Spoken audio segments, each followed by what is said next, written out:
When the car stopped in front of his house, it felt as if they had arrived too soon. Florence's heartbeat quickened.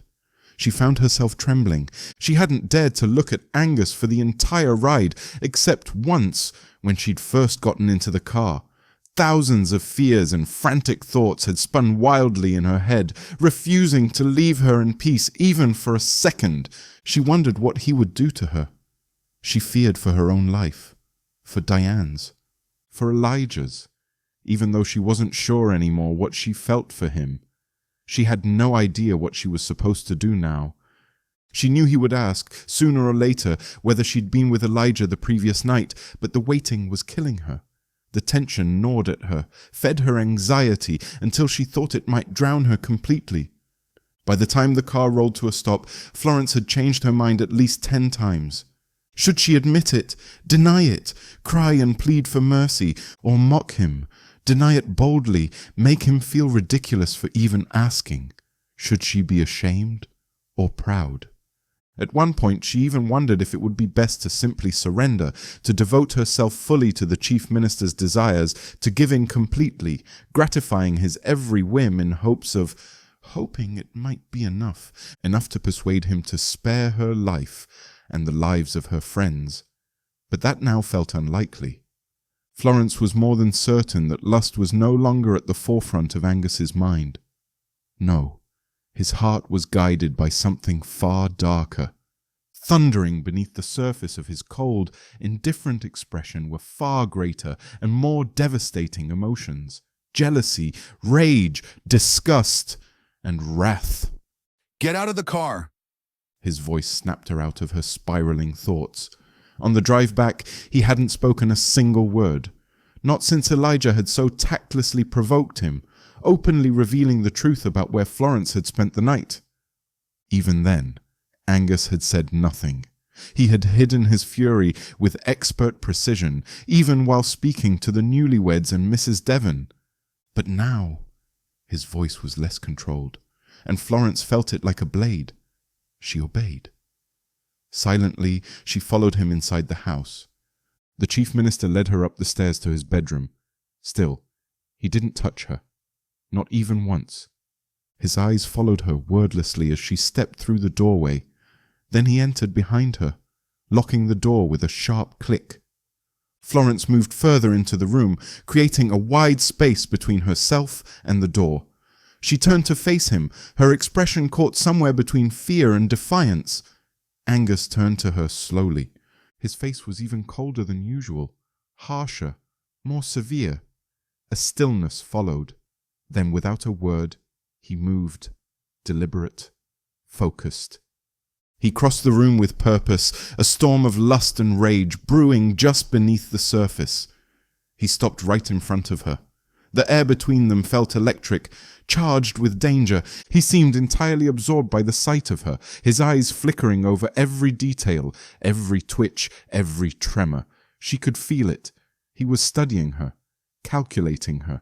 She kept her eyes on him, but her head had sunk slightly into her shoulders. Her heart was racing, her legs trembled beneath her. She was scared. She was defenseless in his presence, and he knew it, and he didn't seem to care. His thoughts, his body, his fury, all of it were begging him to punish her, to make her regret the pleasure she had shared with Elijah. He wanted, more than anything, to see her crushed, devastated by the power of his wrath. The scourge of envy and betrayal had tormented him relentlessly ever since he realized Florence had allowed Elijah to make love to her. And yet, when he looked into those hesitant brown eyes, his rage faltered. Angus exhaled sharply, clenching his fists so tightly his knuckles whitened, his teeth grinding together to contain the unbearable tide of fury swelling inside him.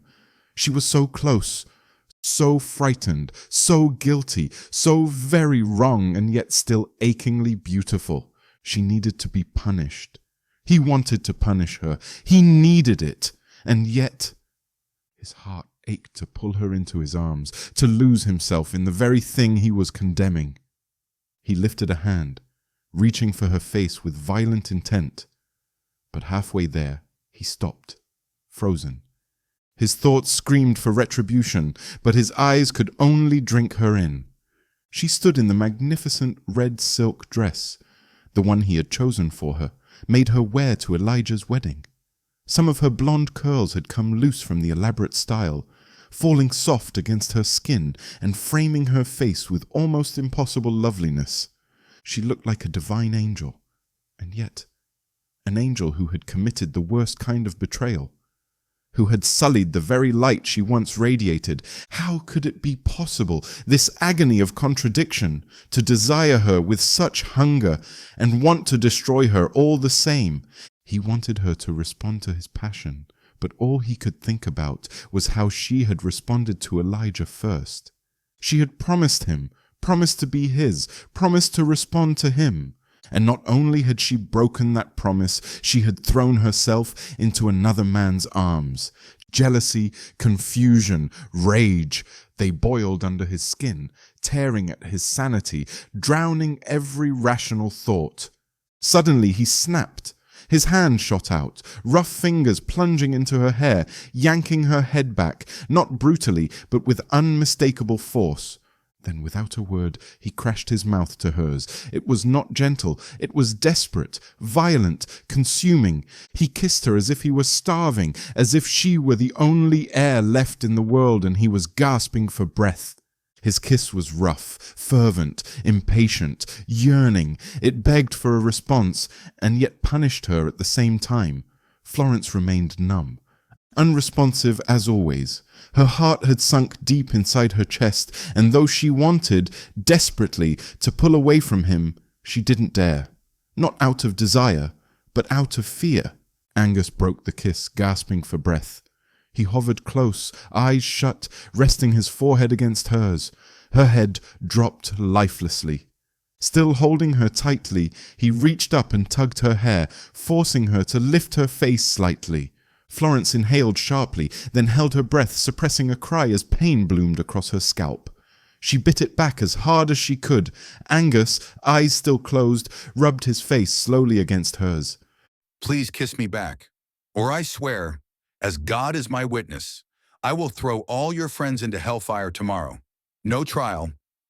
He was still close, still breathing against her skin. Her eyes were shut, tight with pain. Her whole face trembled with the effort of holding back sobs that were clawing their way up her throat. He loosened his grip, slightly, but it was still firm, still bruising. His lips moved toward hers again, then stopped, hovering just above. His eyes roamed her face, scanning every inch of it with restless calculation. Then, without another word, he crushed his mouth to hers again, more forceful this time. She was shaking, terrified, but she managed a small trembling response. Her tongue moved hesitantly against his, her lips parting slightly. It was an anxious kiss, uncertain, shallow, a mimicry of passion that wasn't truly there. Still, Angus's heart stuttered. For a flicker of a moment, he let himself believe her response was real.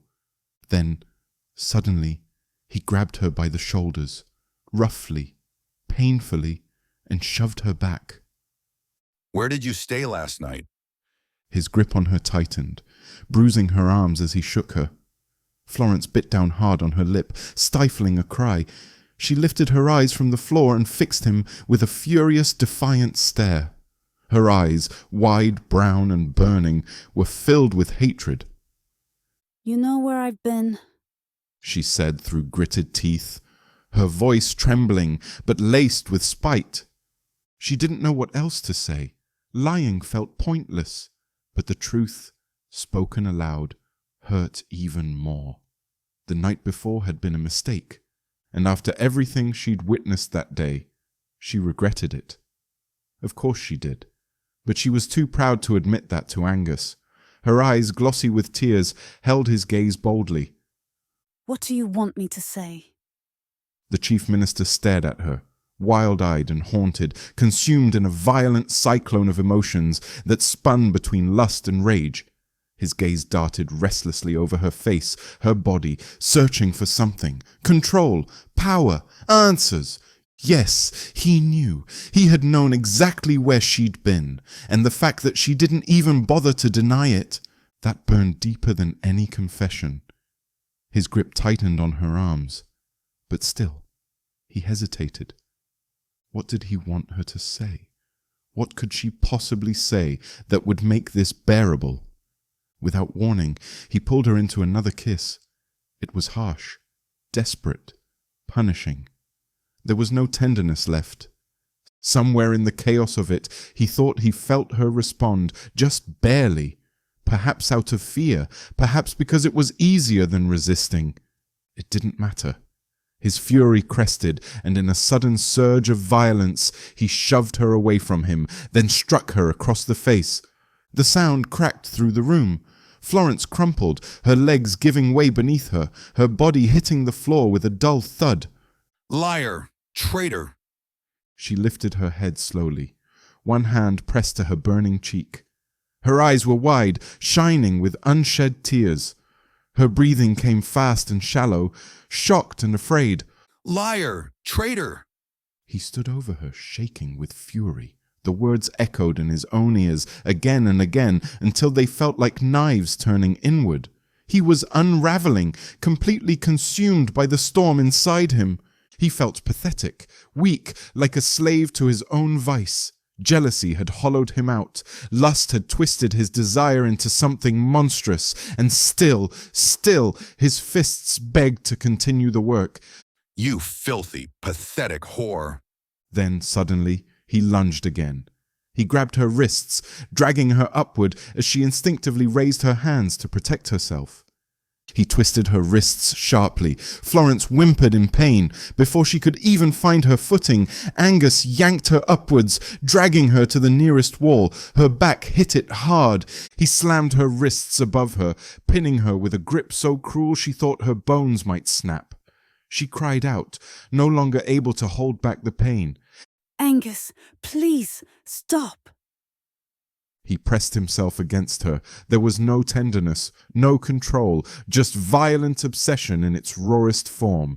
His mouth crashed onto hers again, forceful and breathless, crushing her lips beneath his. His teeth scraped against her skin. He wasn't kissing her. He was consuming her, bruising her. Florence could barely keep up, terrified and overwhelmed. He didn't stop. His tongue forced its way deeper, more invasive with every second.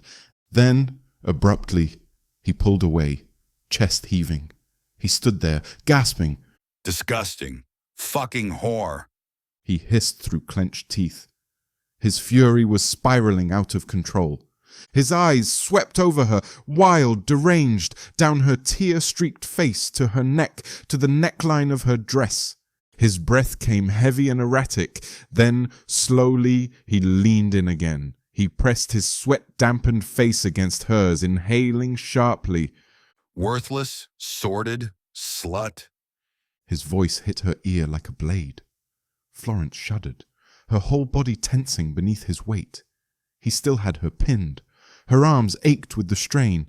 His gaze dropped once again to the neckline of her gown. He was no longer speaking in sentences, only spitting venom. You're no better than a prostitute. Just trash. He shoved himself closer, driven by the sick need to feel her, claim her. Then his mouth dragged across her cheek again, slow and suffocating, before tracing down her chin, her neck, her shoulder. There was nothing tender in it, only control. Punishment. His hands released her wrists, just for a moment, so he could seize her waist instead. Florence whimpered, low and miserable, but she didn't move. Her arms were free now, yet her body refused to act. Her mind was screaming at her to push him away, to fight, but her limbs stayed frozen. Was it over? Had his rage finally run its course? Or was this some other kind of punishment now? Some twisted need for a different kind of satisfaction? Was she meant to respond to him? Could she? The questions tore through her mind like wildfire. Angus pressed his forehead, cheeks, lips against her chest, half exposed already beneath the ruined gown. His movements were slow, possessive, desperate. His hands traveled downward, roughly skimming her torso, her waist, her hips, gripping, bruising. She turned her face away. Then, without warning, he seized her shoulders and slammed her back against the wall again, harder than before. Angus, stop it. No, I want you to say it. What? What do you want me to say? Where the fuck were you last night? I want to hear you say it. His eyes never left hers, burning with betrayal. Florence squeezed her eyes shut, turning her face to the side. Her lips trembled, but she said nothing. Say it! She shook her head. Say it! He struck her again, not with his hand this time, but by slamming her back against the cold stone wall, making her gasp with pain. No! Pain, humiliation, the unbearable shame of voicing aloud what had happened, knowing what it would provoke in him. It choked her. Damn you, you filthy, say it! He let her drop, but caught her before she could collapse fully, gripping her arms tight as she sagged in his hold, her tear-streaked face turned up to him, eyes closed, lips trembling. No, please, Angus. Don't make me do this. His burning gaze didn't waver, and then his grip loosened. He pulled her close, pressed his body to hers again, tighter than before, but this time his mouth found hers in a kiss that was no longer punishing. Still fierce, still desperate, but different. It was gentler, almost devoted. His fingers slid up along her shoulders, tangling into her hair. He pulled her against him, firmer now, breathing hard, consuming the warmth of her mouth as though it could douse the fire raging in him. Florence scarcely moved, barely grazing her tongue against his. Compliance, she hoped, might distract him from his demands, but it didn't. Angus's hand tightened, slowly but with intent, twisting in her hair as he pulled her back, gently but unrelenting. Their kiss broke. His forehead leaned against her tear-streaked face. He hovered there. His lips grazed hers again, just slightly, then brushed along her cheek, smearing the salt of her tears. Say it. Please. No. His grip in her hair tightened.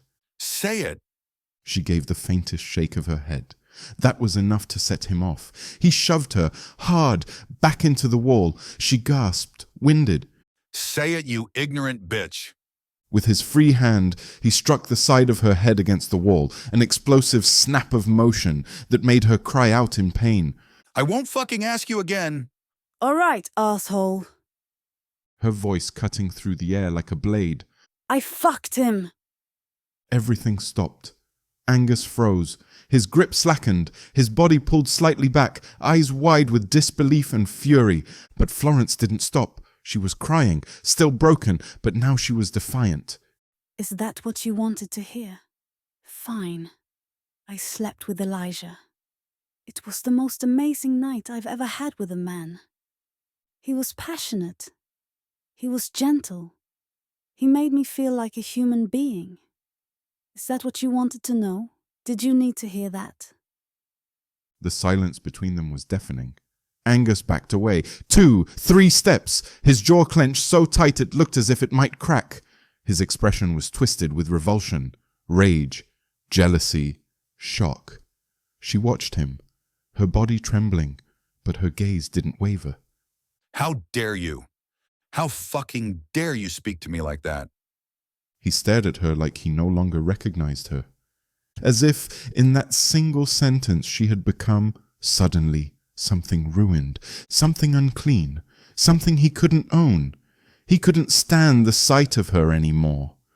Every word she had thrown at him echoed like a siren in his skull, each syllable igniting another violent flash of her, laughing, touching, writhing beneath Elijah. The imagery clawed through his mind like poison. It made him sick. And then the rage took over. Without thinking, he reached for her, grabbing her and throwing her to the floor.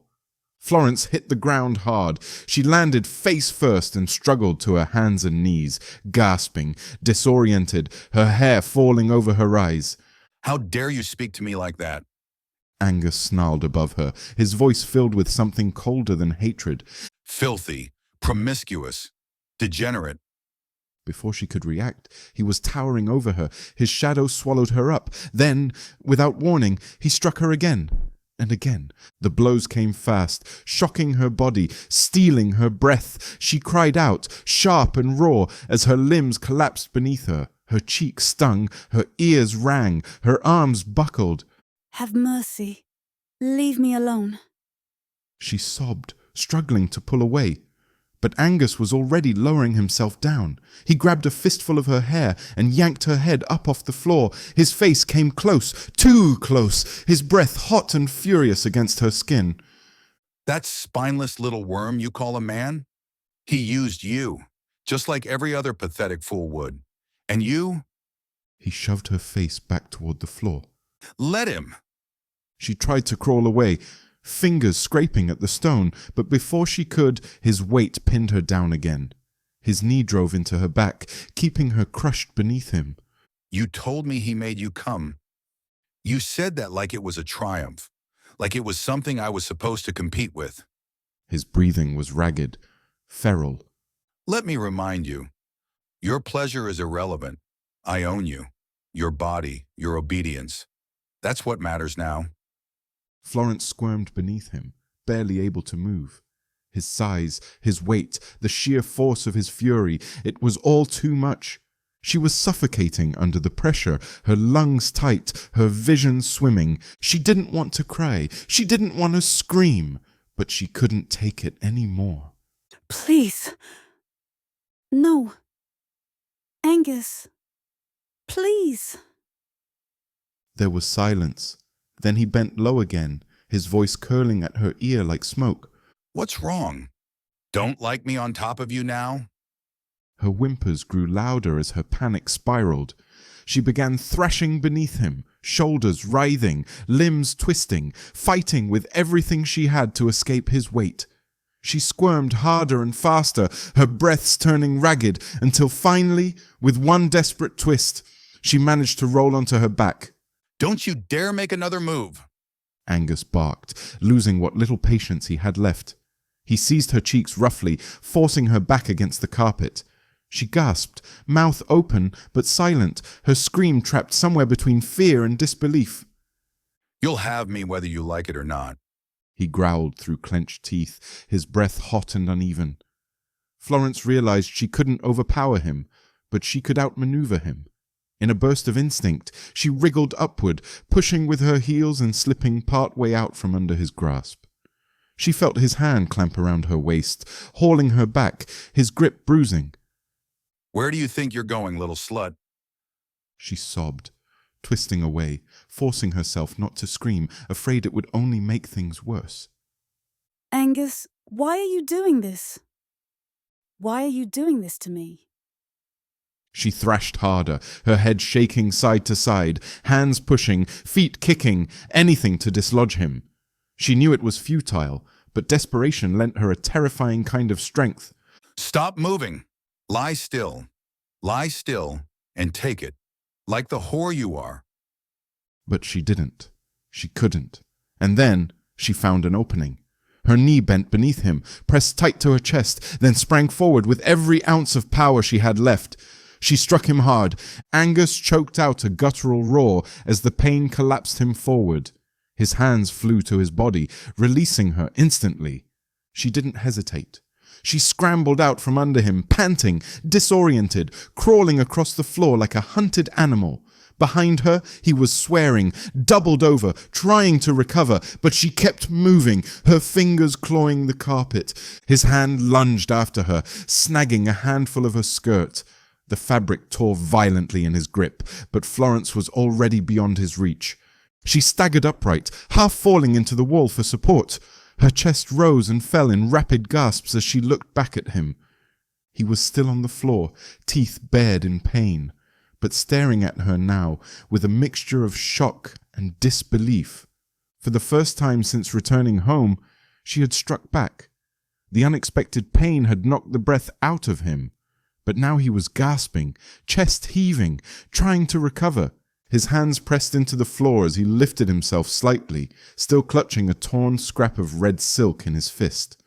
For a moment he stared at it, his knuckles white, the delicate fabric crushed between his fingers. In that single fragment he saw everything, the betrayal, the defiance, the cracks in the control he'd once held so tightly. A strange look crossed his face. Something like grief. Something like fury. Then he raised his eyes to her. Florence froze. His expression was monstrous, a fusion of rage, disbelief, and something darker still. His eyes burned with wild, unblinking hatred, and for the first time she thought he might cry. But if there were tears, they didn't fall. Instead, his mouth twisted into something between a snarl and a sneer. He still felt the pain, clearly, but his voice, when it came, was cruel and composed. And where would you go? The question lashed across the room like a whip. I asked you where. Florence flinched, her eyes closing instinctively. When she opened them again, she stared directly into his. There was no point pretending she wasn't terrified, but she lifted her chin anyway. He saw it, and his mouth curled bitterly. Believe me, even if you ran through that door, there's nothing out there for you. His tone was suddenly eerily calm, measured, almost conversational, but soaked in venom. He was standing now, and though she knew he had to still be in pain from her strike, it didn't show. He was towering, severe, a shadow that blocked out everything else. Their eyes remained locked. She couldn't look away, even if she wanted to. Even if I let you go, what would you do? She didn't answer. He took a step forward. Go crawling back to the vermin? To the slop you came from? Rot with them in your misery? Or maybe you'd run to the cathedral, throw yourself at their mercy and doom yourself and anyone foolish enough to help you? He tilted his head, the contempt pouring from him now. Is that what you desire? Angus mocked her coldly. Florence remained silent, her red eyes filling once more with hot, stinging tears. She wanted to keep them back. She wanted to seem unbothered, but his words, his presence, it was all too much. I asked what you would do. He wasn't touching her, but the threat lingered, sharp as broken glass. Would you go back to what I just suggested? Or would you prefer to run to him, to the idiot you threw yourself at? He gritted his teeth, nostrils flaring. That pig swill boy is married now, but I've no doubt he'd take you back. You could screw him in the house of his new wife. Screw him lovingly, like the good little whore you are. That was it. Something inside her snapped. His tone, his words, the way he wielded her shame like a weapon, it pushed her past any remaining restraint. Before she could even think, her hand flew up and slapped him, hard, across the face. Angus's head turned sharply with the force. She froze, breath catching in her chest as she realized what she'd done. He turned back toward her slowly, and instead of fury, a strange, unsettling smile crossed his face, a sneer of dominance and pleasure. After all, he's just a man. He'd take you back, wouldn't he? All he needs is for you to open your legs when he's feeling itchy. You're nothing but a prostitute. Any man who tosses you a scrap of affection can have you. She shook. It was too much. She couldn't take any more. Her hand rose again, ready to slap him once more. Only this time he caught her. His fingers locked around her wrist like steel. Don't! He growled, twisting it painfully. She gasped, trying to strike him with her other hand, but he caught that too. Now both her arms were pinned, his grip bruising. He leaned in close. Don't you ever try that again. His voice was like ice, and it made her entire body flinch. Their faces were only inches apart. Her eyes, though swimming with tears, still held his, still dared to look at him. For a second, he seemed to register it. A flicker of surprise, then his gaze shifted briefly to the desk nearby, and then back to her.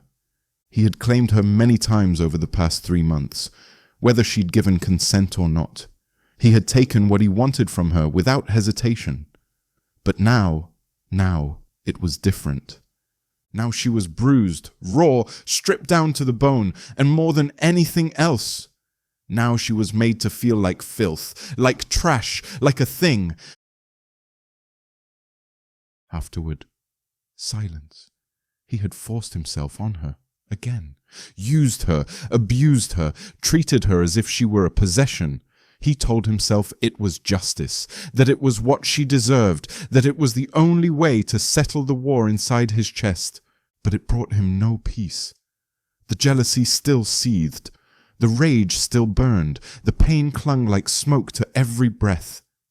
And standing over her now, trembling with the weight of it all, Angus Brady felt something unexpected, something dangerously close to emptiness. He stepped back slowly, tugging his trousers up, his movements automatic. The room was silent. Angus stood in the center of it, hollowed out by what he'd just done.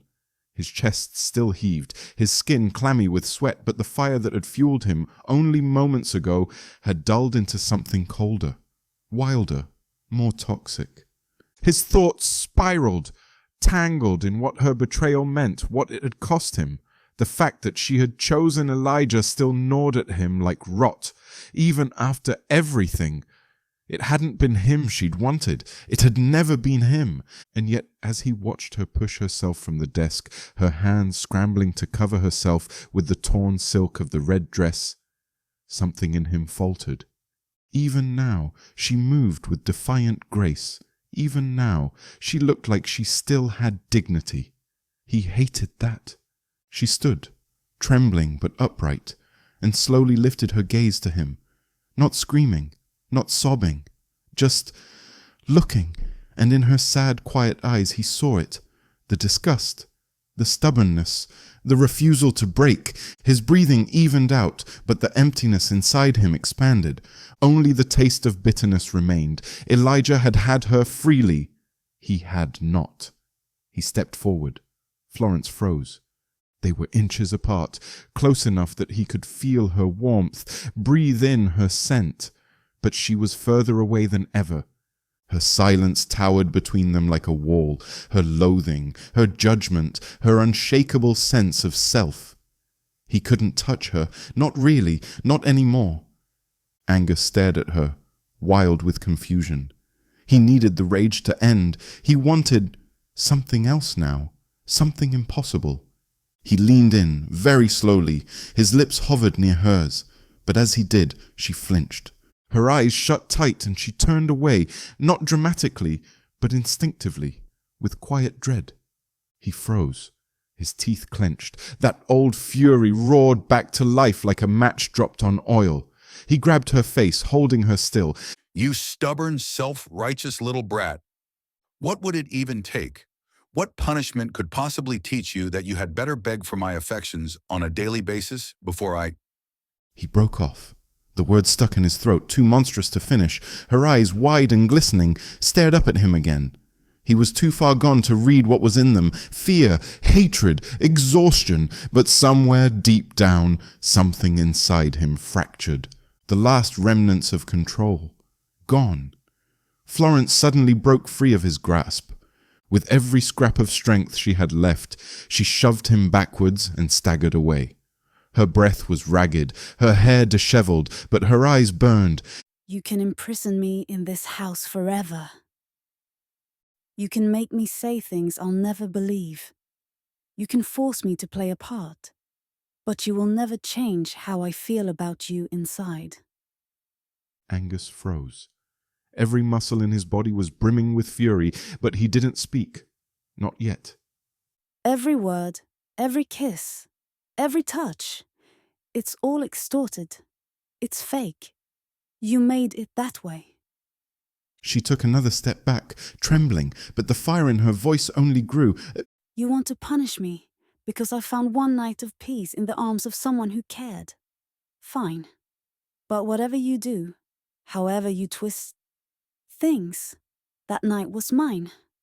And you'll never take it from me.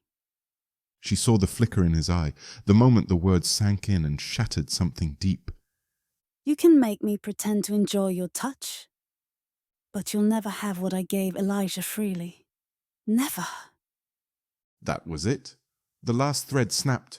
With a roar of rage, Angus lunged. He seized her by the hair and flung her down onto the bed, his hands shaking. She cried out but didn't plead, not this time. Enough of your babbling, bitch. Enough lies. Let's see what's real and what isn't. He pinned her down. She thrashed, twisted, fought with everything she had, but he didn't move to undress her. He didn't even seem to care. It wasn't about possession anymore. This wasn't lust. It was a storm, a collapse, a man torn to pieces by his own failings. Angus, for God's sake, have mercy. Please. But he couldn't hear her anymore. Not truly. The man who had once convinced himself he was her salvation now looked back at her like a stranger.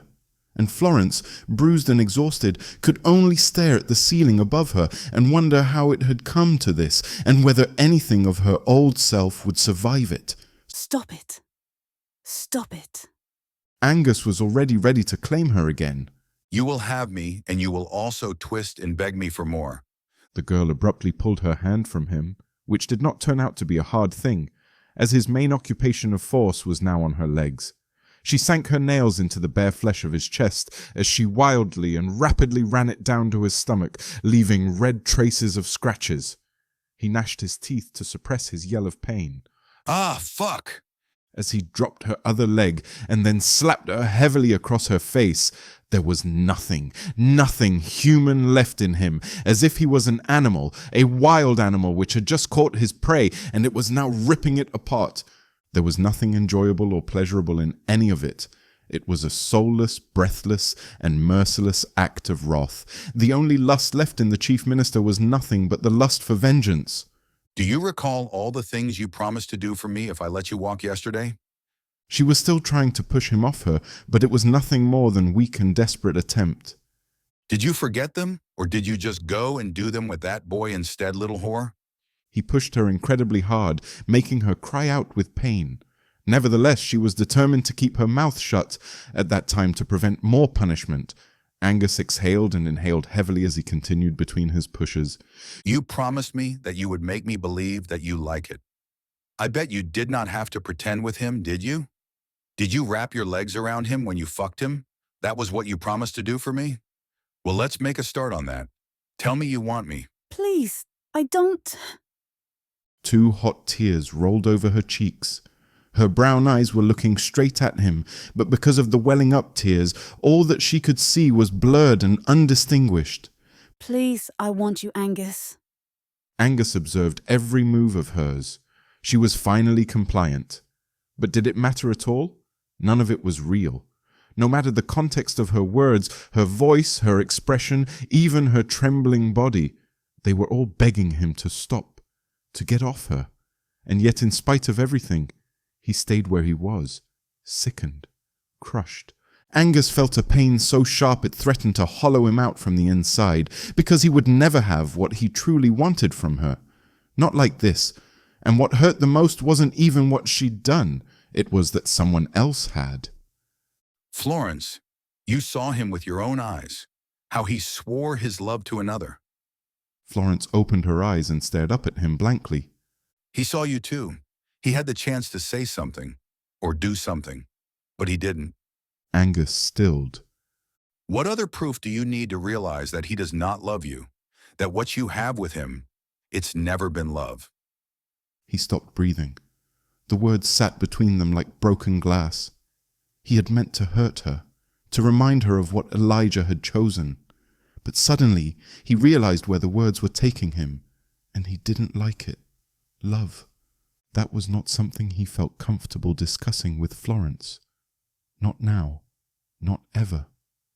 Still he remained where he was, motionless, wordless, staring right into her face. His eyes burned as if the truth he refused to speak was trying to claw its way out. Unleashed emotions flooded his chest, bitter, forbidden, disobedient thoughts that neither his mouth nor his mind had any command over. He was sure Elijah didn't love her. But him? Was he in love with Florence? He didn't let himself answer that question, not even in his head. Instead, he shifted slightly, lifting himself above her, his restless eyes fixed on her own wet, empty ones. I let you out of this house, out of my sight for one night. And what did you do, Florence? You jumped straight into bed with Elijah Jenkins. His voice cracked, almost sad. Why? Why did you do that to me? The girl looked up at him miserably, her voice barely a breath. I'm so sorry, Angus. I'm so sorry this happened. I'm sorry. She didn't even know why she said it. Maybe it was because she had looked into his eyes and, just for a second, understood the sheer weight of the jealousy and pain he felt. The same weight she had borne while watching Elijah marry someone else.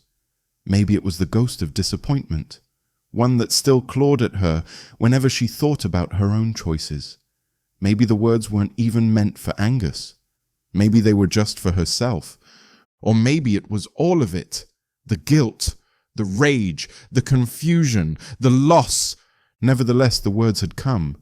But instead of soothing him, they only seemed to stir something darker. A flicker of humanity had broken through his mask, and it had frightened him. And now his wrath was returning.